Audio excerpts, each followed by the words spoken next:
விவசாயிகளின் காவலர் போல முன்னிறுத்திக் கொள்ளும் நீங்கள் விவசாயிகள் வாழ்வாதாரத்தை காக்கும் பயிர் காப்பீட்டில் அலட்சியம் காட்டுவது ஏன் என முதல்வர் ஸ்டாலினுக்கு நயினார் நாகேந்திரன் கேள்வி எழுப்பியுள்ளார்.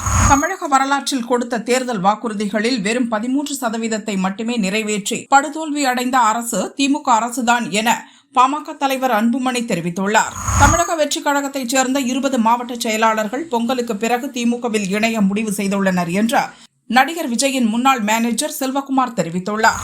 சுசீந்திரம் கோயில் தேரோட்டத்தை ஒட்டி ஜனவரி 2ஆம் தேதி கன்னியாகுமரி மாவட்டத்திற்கு உள்ளூர் விடுமுறை விடப்பட்டுள்ளது. இதற்கு பதிலாக ஜனவரி 10ஆம் தேதி வேலை நாளாக அறிவிக்கப்பட்டுள்ளது.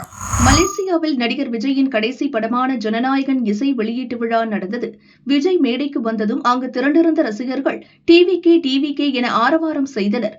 சிரித்த விஜய் இந்த கோஷம் இங்கு வேண்டாம் என செய்கை செய்தார்.